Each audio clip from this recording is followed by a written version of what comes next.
Angikubingelele mbukeli ezindabeni esithi ngezihambe phambili kuleli sonto lapha kwezasekhaya news kwezasekhaya TV.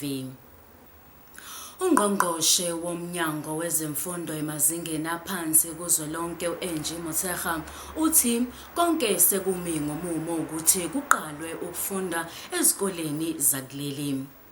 Izikole zivulwa mhla zingu-15 enyangeni kaFebruwari nalapho kubhekeke khona ukuthi izinkulungwane zabafundi baphindele ezikoleni. Ungqongqoshe uMotshekga uthi into ebaluleke kakhulu nabafisayo ukuthi bayibone ukuthi kube nokubambisana nazo zonke izinhlaka zezemfundo ukuze kuphephe abafundi kanjalo nothisha esifweni se-COVID-19. Umasipala weTheku uthi uhlabeke umxhwele ngendlela isimo esihamba ngakhona uma ngabe kubhekwa ezomnotho kuleli dolobha. Leli dolobha lingelinye lamadolobha athinteke kakhulu ngesikhathi lelizwe lihlaselwa isifo se-COVID-19 nokwenze ukuthi kube nokuvalwa kwezinto eziningi kulelizwe. Kubikwa ukuthi ukuxegiswa kwemithetho ye-lockdown kulelizwe ikona okwenze umehluko kulona leli dolobha. Umongameli wakuleli uCyril Ramaphosa uthi into ebalekile ukuthi kuthuthukiswe osomabhizinisi abasafufusa kulelizwe ngazo zonke izindlela. uRamaphosa ubekhuluma ePhalamende likazwelonke eKapa nalapho ekuveze ngokusobala ukuthi osomabhizinisi badlala indima enkulu kakhulu kulelizwe ukuthuthukisa umnotho kanjalo nokuvula amathuba emisebenzi. Ungqongqoshe wezempilo kuzwelonke uDokotela uZweli Mkhize uthi abantu ababalelwa ngaphezulu kwezinkulungwane ezingama-30 okulindeleke ukuthi baqale bagomele isifo se-COVID-19 ngomsombuluko womhla ka-15 kuFebruwari. Kuzokhumbuleka ukuthi u9 miliyoni wemjovo okulindeleke ukuthi isatshalaliswe kuleli nevela enkampanini yakwaJohnson and Johnson.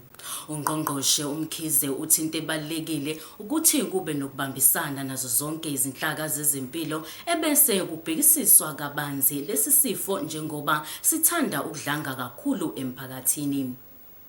Owayilungu lesishayamthetho aphinde abe ngungqongqoshe lapha KwaZulu-Natal uDokotela uMotshekga ufihlwe ngesikhulu isizotha. uKhadebe ufihlwe ekhaya lakhe eMaqonqo maphakathi nesifundazwe mhla zingu-13 kuFebruwari. Izikhulumi ebesishelana inkundla enkonzweni yakhe umngcwabo zimchaze njengomuntu ebenobuntu ngalendlela yokuthi ubenganqeni ukuthi akhiphe ephaketheni lakhe ukuze asize umuntu.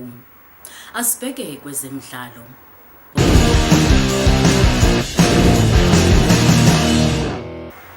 Umongameli weFIFA uGianni Infantino uthi ngonyaka ozayo bazimisele ngokuthi uma ngabe sekubanjwa imidlalo yendebe yomhlaba kube nabalandeli.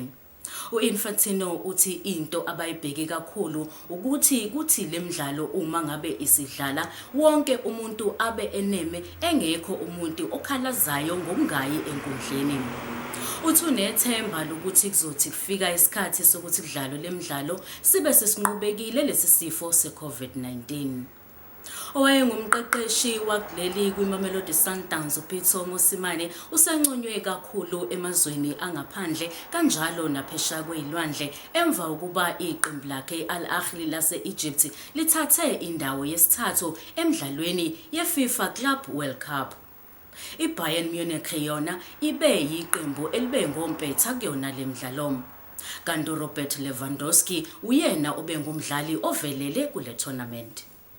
Inhlangano engamele ibhola eAfrika iCAF ithi izobamba imhlangano ukucubungula kabanzi malungana nodaba lokungakwazi ukuthi iqembu leKaizer Chiefs liyodlala kwelaseMorocco.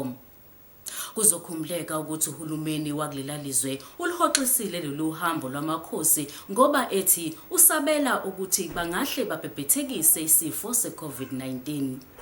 Nokho inhlangano yebhola yase-Afrika kulindeleke ukuthi iqhamuke nezinye izinhlelo ngalolu daba nokubukeka sengathi kungenzeka ukuba iqembu le-Kaizer Chiefs liziginqele lithole amaphuzu amathathu. Sasiguqisa lapha izindaba esithi ngezambe phambili kulempela sonto uma unodaba ufisa ukuthi sibike ngalo sithinte kule mininingwano evelayo lapho eskrinini sakho.